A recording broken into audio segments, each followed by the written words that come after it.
नमस्कार विद्यार्थी मित्रांनो. मराठा विद्याप्रसारक समाजाचे K arts, BH commerce, AM science अर्थात KTHM महाविद्यालय नाशिक, विभाग वाणिज्य, तृतीय वर्ष वाणिज्य. मी सहाय्यक प्राध्यापिका कांचन सुरेश शेटे तुम्हा सर्वांचे KTHM ई-लर्निंग या पोर्टलवरील व्याख्यानमालेत स्वागत करते. विद्यार्थी मित्रांनो, या पूर्वीच्या लेक्चरमध्ये आपण व्यवसाय प्रशासन 3 म्हणजेच वित्त, उत्पादन आणि प्रक्रिया कार्ये या विषयातील पहिले प्रकरण वित्त व्यवस्था यामधील पैसा व वित्त या संकल्पना समजून घेताना पैशाची कार्ये, वित्ताचे स्वरूप, वित्ताची गरज, तसेच वित्ताचे महत्त्व आणि वित्ताची कार्ये या मुद्द्यांचा अभ्यास केला. त्याचबरोबर वित्तीय व्यवस्थापन ही संकल्पना अभ्यासताना वित्तीय व्यवस्थापनाची उद्दिष्टे, वित्तीय व्यवस्थापनाची कार्ये आणि शेवटी आधुनिक व्यवसाय संघटनेच्या वित्तीय गरजा या मुद्द्यांवर सविस्तर चर्चा केली. आणि आज आपण या विषयातील दुसरे प्रकरण वित्तीय नियोजन या प्रकरणावर चर्चा करणार आहोत. वित्तीय नियोजनामध्ये त्याची प्रस्तावना, अर्थ या मुद्द्यांचा अभ्यास करणार आहोत. त्यानंतर वित्तीय नियोजनाचे स्वरूप, व्याप्ती याही मुद्द्यांवर आपण चर्चा करणार आहोत. आणि त्यानंतर वित्तीय नियोजनाची वैशिष्ट्ये आणि महत्त्व या मुद्द्यांवर सविस्तर चर्चा करणार आहोत. सुरुवातीला वित्तीय नियोजन या संकल्पनेची ओळख करून घेऊया. मित्रांनो, प्रत्येक व्यवसायाचा नियोजन हा पाया असतो. नियोजनाशिवाय व्यवसाय म्हणजे पायाविना इमारत होय. तेव्हा व्यवसायाच्या प्रत्येक कार्यासाठी नियोजन हे आवश्यक असते. व्यवसाय चालविण्यासाठी आवश्यक असलेल्या तथा किंवा व्यवसाय संचालनासाठी निधीच्या पुरवठ्याच्या उपलब्धतेची तरतूद करणे हे व्यावसायिकाचे पूर्वनियोजन असून आद्य कर्तव्य ठरते. हे काम केल्याशिवाय पुढचे व्यवसाय किंवा व्यवसाय हा सुरळीत चालू करता येत नाही. वित्तीय नियोजनाच्या कार्यक्रमामध्ये प्रामुख्याने निधी उपलब्धतेच्या साधनांपैकी कोणत्या साधनांपासून किती निधी उभा करावायचा त्याचे लक्ष ठरवावे लागते व त्यासाठी कार्यक्रम राबवावा लागतो. निधी उभारणीबरोबरच त्याचा वापर, संगोपन किंवा संघटन, सुरक्षितता, वृद्धी इत्यादी सर्व गोष्टींचा समावेश वित्तीय नियोजनात करावा लागतो. वित्तीय नियोजन हे वित्तीय व्यवस्थापकाचे सर्वात महत्त्वाचे कार्य आहे. ज्याप्रमाणे डॉक्टरांना औषधे देण्यापूर्वी रुग्णास नेमका काय आजार आहे हे माहिती करून घ्यावे लागते, त्याचप्रमाणे वित्तीय व्यवस्थापकाला वित्तीय नियोजन करण्यापूर्वी उद्योगाची नेमकी स्थिती काय आहे हे माहीत असले पाहिजे. वित्तीय नियोजन ही सतत चालणारी प्रक्रिया आहे. उपलब्ध असलेल्या पैशाचा अधिक नफा मिळवण्याच्या दृष्टीने वापर करण्याची योजना म्हणजे ज्याला आपण वित्तीय नियोजन असे म्हणू शकतो. आता या वित्तीय नियोजनाचा अर्थ काय आहे तो आपण थोडक्यात जाणून घेऊया. मित्रांनो, कोणत्याही व्यवसायामध्ये वित्त व्यवस्थापन महत्त्वाचे असते, कारण कच्चा माल व यंत्रांच्या खरेदीसाठी, कर्मचाऱ्यांचे वेतन देण्यासाठी इत्यादी अनेक गोष्टींसाठी पैशाची गरज ही असते. जेव्हा गरज भासेल तेव्हा वित्त पुरवठ्याची खात्री करण्यासाठी विविध मार्ग व दिशा केवळ योग्य नियोजनातूनच उपलब्ध होतात. म्हणून एकूण वित्तीय गरजा ठरवणे व त्यासाठी लागणारे स्रोत निश्चित करणे ही व्यवस्थापकाची जबाबदारी असते. व्यवस्थापन कार्याचा तो एक अविभाज्य भाग असतो. व्यवसायाचे यशापयश हे वित्तीय नियोजनावर मुख्यतः अवलंबून असते. वित्तीय नियोजनाचा अर्थ असा आहे की वित्तीय नियोजन हा व्यवसायाच्या आर्थिक गरजा स्पष्ट करणारा आराखडा असतो, ज्याला आपण ब्ल्यूप्रिंट असे सुद्धा म्हणू शकतो. वित्तीय अधिकारी आणि इतर विभाग प्रमुख हा आराखडा डोळ्यांसमोर ठेवून आपापल्या विभागाच्या कार्यांची आखणी करतात. यानंतर आपण वित्तीय नियोजनाची व्याख्या बघूया. यामध्ये वॉकर आणि बॉन यांनी एक व्याख्या दिलेली आहे. त्यांच्या म्हणण्यानुसार आर्थिक नियोजनात केवळ आर्थिक कार्याचाच समावेश होतो. त्यामध्ये संस्थेची आर्थिक उद्दिष्टे, आर्थिक धोरणे आणि अर्थव्यवस्थापकीय पद्धती ठरवणे एवढ्याच गोष्टी येतात. त्यानंतर एर्झा सोलमन यांनी एक व्याख्या केलेली आहे. त्यांच्या म्हणण्यानुसार वित्तीय नियोजन म्हणजे स्थूल मानाने पाहिले तर एखाद्या संस्थेच्या एकूण आर्थिक आराखड्याचे सादरीकरण म्हणजे आर्थिक नियोजन आणि संकुचित दृष्टिकोनातून पाहिले तर ठराविक क्षेत्रातील नियोजित गोष्टी प्रत्यक्षात आणण्यासाठी लागणाऱ्या आर्थिक गरजा ठरवणे याला आर्थिक नियोजन असे म्हणता येईल. मित्रांनो, यानंतर आपण वित्तीय नियोजनाचे स्वरूप काय आहेत हे समजून घेण्याचा प्रयत्न करूया. यामध्ये पहिला मुद्दा आहे तो म्हणजे नियोजन हे उद्दिष्टाभिमुख असते. मित्रांनो, नियोजन करणे हाच काही अंतिम उद्देश नसतो, तर नियोजन हे उद्दिष्ट प्राप्तीचे एक साधन आहे. इच्छित ध्येय प्राप्तीसाठी योगदान नसेल तर नियोजन निरर्थक ठरते. सर्व प्रकारच्या योजना उद्दिष्टांतूनच निश्चित केल्या जातात. उद्दिष्टे व्यक्त किंवा अव्यक्त असू शकतात, परंतु कार्यक्षम नियोजनासाठी सुनिश्चित ध्येय महत्त्वाची असतात. अशा प्रकारे आपण म्हणू शकतो की वित्तीय नियोजन हे उद्दिष्टाभिमुख असते. दुसरं स्वरूप आहे ते म्हणजे विवेकपूर्ण बौद्धिक प्रक्रिया. मित्रांनो, वित्तीय नियोजन ही एक बौद्धिक आणि विवेकपूर्ण प्रक्रिया आहे की त्यामध्ये उत्तम कल्पकता, दूरदृष्टी व अनुमान क्षमता आवश्यक असते. नियोजन केवळ अंदाजपंचे नसते किंवा पोकळ स्वप्ने नसतात. त्यासाठी वस्तुस्थितीच्या संदर्भात अंदाजावर विसंबून न राहता कृती करण्याआधी पूर्ण विचार करणे आवश्यक असते. म्हणजेच नियोजन ही एक विचारात्मक प्रक्रिया आहे. सुबद्ध कृतीसाठी अनुभव व वस्तुस्थितीवर आधारित दूरदृष्टी नियोजनासाठी आवश्यक असते. त्यानंतर पुढचं स्वरूप आहे वित्तीय गरजांचा अंदाज घेणे. मित्रांनो, व्यवसायाच्या सध्याच्या व भविष्यातील वित्तीय गरजांचा अंदाज घेणे म्हणजे नियोजन करणे होय.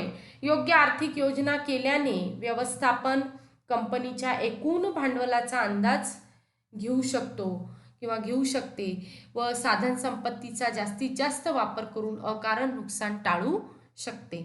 त्यानंतर पुढचे स्वरूप आहे जास्तीत जास्त नफ्याचे उद्दिष्ट. आता वित्तीय नियोजनाचा मुख्य उद्देश म्हणजे काय असेल तर जास्तीत जास्त नफा प्राप्त करणे. वित्तीय नियोजनात संस्थेच्या नफा प्राप्ती क्षमतेस अग्रस्थान असावे लागते. एखाद्या व्यवसायाची अधिक संपत्ती निर्माण करण्याची कुवत म्हणजे नफा निर्मिती क्षमता, म्हणजेच उपलब्ध पर्यायातून किंवा योग्य संसाधनांमधून योग्य पर्यायाची निवड करणे हे नियोजनात अंतर्भूत असते. मित्रांनो, यानंतर आपण वित्तीय नियोजनाची व्याप्ती थोडक्यात बघूया. मित्रांनो, आधुनिक व्यवसायात वित्तीय नियोजन कार्याची व्याप्ती ही फार मोठी आहे. केवळ भांडवल उभे करणे एवढेच नव्हे तर त्यामधील काही कार्येही समाविष्ट होतात. त्या कार्यांचा आपण व्याप्तीमध्ये विचार करणार आहोत. तर वित्तीय नियोजनाच्या व्याप्तीमध्ये पहिलं कार्य आहे ते म्हणजे आर्थिक गरजांचा अंदाज बांधणे. व्यवसायाच्या निरनिराळ्या काळात निरनिराळ्या उद्दिष्टांसाठी किती वित्तपुरवठ्याची गरज आहे हे लक्षात घेऊन त्याप्रमाणे वित्तीय नियोजन करणे महत्त्वाचे असते. वित्तपुरवठा कोठून येणार, किती दराने मिळणार आणि वित्त सहाय्याच्या इतर शर्ती आधीच ठरवाव्या लागतात. त्यानंतर निधीचे संकलन करणे हे दुसरं कार्य आहे. मित्रांनो, निधीच्या मोठ्या प्रमाणावर संकलनासाठी भांडवल बाजाराची, वित्तपुरवठ्याच्या सूत्रांची, प्रत्येक ठिकाणी मोजावी लागणारी किंमत आणि असा निधी गोळा करण्यासाठी वापरण्याची पद्धत या सर्वांची माहिती आवश्यक असते. व्यवस्थापनाने लागणारा खर्च लक्षात घेऊन आर्थिक निर्णयांवर किंवा व्यवस्थापनावर कोणता परिणाम होईल हे लक्षात घ्यावे लागते. समभागापेक्षा कर्ज घेणे काही वेळा स्वस्त पडते, कारण व्याजाच्या खर्चाची आयकर भरण्याच्या दृष्टीने उत्पन्नातून वजावट करता येऊ शकते. परंतु जेव्हा पुरेसा नफा नसतो तेव्हा कंपनीला तोटा झाला असला तरी व्याज हे भरावेच लागते. कंपनीची प्रतिमा चांगली असल्यास अनुकूल रोख प्रवाहाच्या दृष्टीने भागभांडवल उभे करणे चांगले ठरू शकते, परंतु त्याचबरोबर भागधारकांच्या अपेक्षाही जास्तच असतात आणि प्रवर्तकांचे कंपनीवरील नियंत्रणही सुटण्याचा संभव असतो. म्हणून निधीचे संकलन मोठ्या प्रमाणावर करणे हे गरजेचे आहे. त्यानंतर पुढची व्याप्ती कार्य आहे ते म्हणजे निधीचे किंवा निधीचा वापर. मित्रांनो, वित्तीय अधिकाऱ्यांनी मालकाच्या दृष्टीने आणि खर्चाच्या दृष्टीने निधीचा योग्य वापर होत आहे की नाही हे पाहणे आवश्यक असते. प्रत्येक वित्तपुरवठ्याच्या साधनामागे थोडाफार लाभ असतो, तसेच थोडी जोखीमही असते. प्रत्येक निर्णयातील फायदा तोटा लक्षात घेऊन व्यवस्थापनाने निधी संबंधी कोणताही निर्णय घेताना योग्य तो विचार करायला हवा. जोखीम किती आणि लाभ किती याचा विचार करून शेवटी लाभ होईल अशाच प्रकारे विचार करावा लागतो. या सर्व महत्त्वाच्या घटकांशिवायही किंवा या तीनही महत्त्वाच्या कार्यांशिवाय इतर बँका, वित्तीय संस्था, सरकारी आणि सेबी, शेअर बाजार सारख्या संस्था, महत्त्वाचे पुरवठादार आणि ग्राहक यांच्याशी संपर्क राखण्यासाठी लागणारा खर्चही वित्तीय नियोजनात विचारात घेतला जातो. यानंतर आपण वित्तीय नियोजनाची वैशिष्ट्ये बघूया. चांगल्या आणि सक्षम वित्तीय नियोजनाची वैशिष्ट्ये काही मुद्द्यांच्या आधारे आपल्याला स्पष्ट करता येऊ शकते. त्यातला पहिला मुद्दा आहे वित्तीय नियोजन हे साधे किंवा साधेपणाने आणि सुटसुटीतपणाने असावे. म्हणजेच वित्तीय नियोजन हे समजण्यास साधे आणि सुटसुटीत असणे गरजेचे आहे, ज्यामुळे त्याचे प्रशासन करणाऱ्या ज्या संबंधित व्यक्ती आहेत त्यांना देखील वित्तीय नियोजनाचे अचूक पालन करता येईल. वित्तीय नियोजन हे जर गुंतागुंतीचे असेल तर त्यामुळे संघटनेच्या वित्तीय विभागात अनावश्यक गोंधळ आणि अव्यवस्था निर्माण होते. दुसरे वैशिष्ट्य आहे ते म्हणजे सुस्पष्ट उद्दिष्टांवर आधारित. मित्रांनो, कंपनीचे वित्तीय नियोजन हे सुस्पष्ट उद्दिष्टांवर आधारित असावे. म्हणजेच थोडक्यात कंपनीची किंवा व्यावसायिक संघटनांची जी उद्दिष्टे आहेत त्यांना अनुलक्षून वित्तीय नियोजन केले जावे, ज्यामुळे कंपनीला तिच्या व्यवसायाला आवश्यक असणाऱ्या निधीची उपलब्धती तर होईलच, पण त्याचबरोबर कंपनीला वित्तीय दृष्टिकोनातून अपेक्षित नफा देखील प्राप्त होईल. तिसरं वैशिष्ट्य आहे ते म्हणजे लवचिकता. मित्रांनो, वित्तीय नियोजन हे कायमस्वरूपी लवचिक असावे. व्यवसायाचे जे बदलते वित्तीय पर्यावरण आहे त्या पर्यावरणात होणाऱ्या बदलांना अनुलक्षून जेव्हा गरजेचे ठरेल तेव्हा वित्तीय नियोजनात बदल घडून आणता येईल. म्हणजेच वित्तीय नियोजन हे बदलते असावे. जर ताठर किंवा अलवचिक स्वरूपाचे नियोजन असेल तर कंपनीच्या वित्तीय गरजा पूर्ण होण्यावर मर्यादा येतील, पण त्याचप्रमाणे व्यवसायाच्या पर्यायाने कंपनीच्या वित्तीय विकासास मर्यादा निर्माण होतील.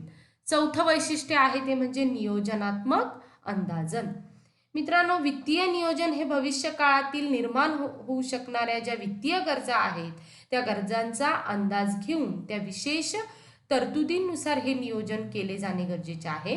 वित्तीय नियोजन हे अशा प्रकारे केले जावे की ज्यामुळे जेणेकरून भविष्यात गरज लागल्यास कोणतीही अडचण निर्माण न होता केवळ वित्तीय समायोजनाच्या सहाय्यानेही व्यावसायिक वित्तीय गरजांची पूर्तता होईल.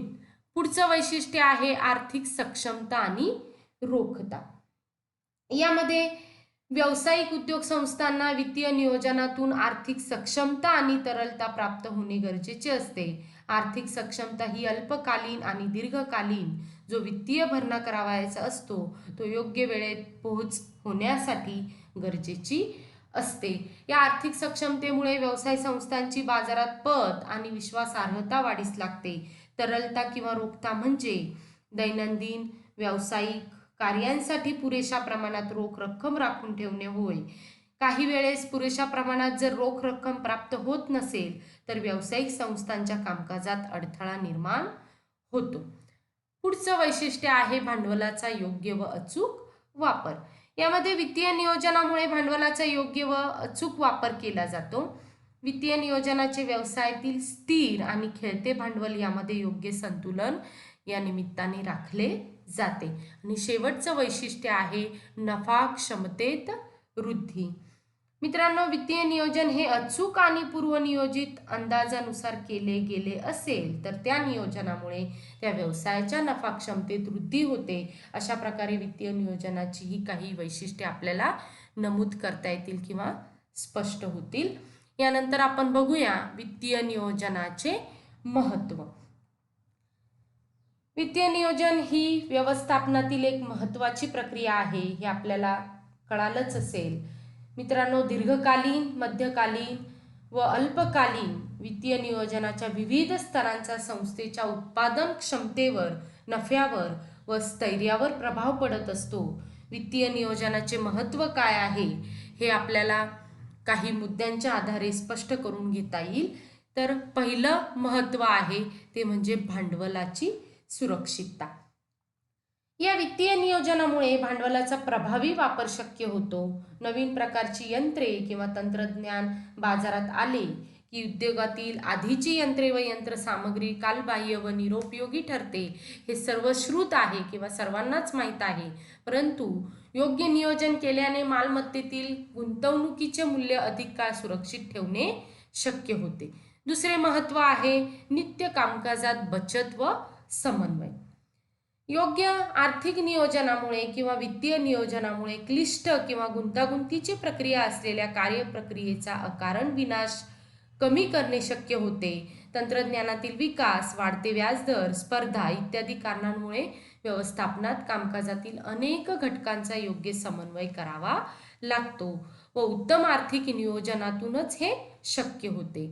यानंतर तिसरं महत्त्व आहे किमतीच्या पातळीत बदल.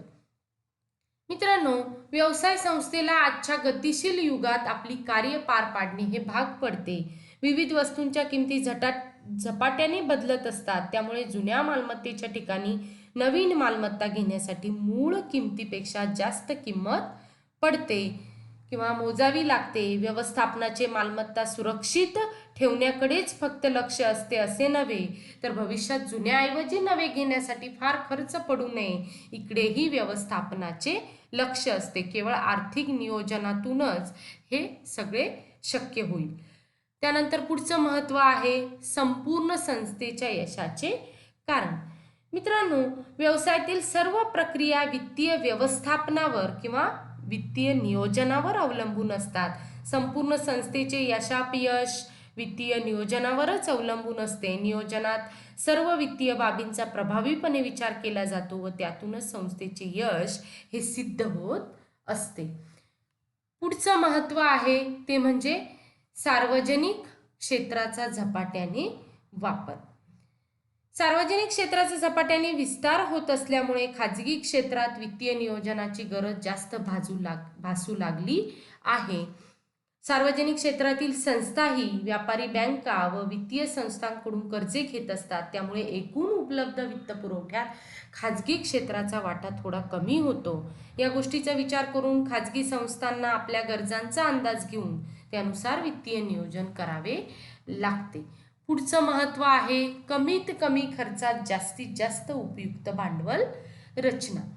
यामध्ये वित्तीय नियोजनातून कमीत कमी खर्चात जास्तीत जास्त फायदेशीर भांडवल रचना कशी करता येईल यासाठी मार्गदर्शन मिळते. एकूण भांडवल रचनेत विविध स्रोतांचे प्रमाण ठरविताना वित्तीय व्यवस्थापकाला कुठून कमीत कमी खर्च व जोखमीमध्ये वित्तपुरवठा होऊ शकेल हे ठरवावे लागते. त्यासाठी त्याला खर्च व जोखीम यांच्या संदर्भात विविध वित्त स्रोतांचा अभ्यास करावा लागतो. आणि पुढचं शेवटचं महत्त्व आहे ते म्हणजे कृतीची एकात्मता. मित्रांनो, वित्तीय नियोजनातून कृतीसाठी दिशा मिळते. वित्तीय नियोजनातून संस्थेत धोरणे, उद्दिष्टे व कार्यपद्धती यात एकात्मता किंवा एकाग्रता निर्माण होते. विविध पातळ्यांवरील अधिकारी निर्णय घेताना एकाच प्रकारची धोरणे, नीती व उद्दिष्टे यांचा पाठपुरावा करतात. वित्तीय नियोजन नसेल तर व्यवस्थापनाच्या खालच्या स्तरावरील कर्मचारी वेगळ्याच दृष्टिकोनातून कार्याकडे पाहतील व धोरणात आणि कार्यपद्धतीत बदल करू लागतील. त्यामुळे कामकाजात गोंधळ निर्माण होईल. शिवाय वेळ, वित्तीय साधन संपत्ती व कंपनीची सदिच्छा मूल्य यातही घट होईल. अशा पद्धतीने आज आपण वित्तीय नियोजनाची व्याप्ती, वित्तीय नियोजनाचे स्वरूप, वित्तीय नियोजनाचे वैशिष्ट्ये आणि वित्तीय नियोजनाचे महत्त्व या सर्व मुद्द्यांचा अभ्यास केला. इथेच थांबूया. धन्यवाद.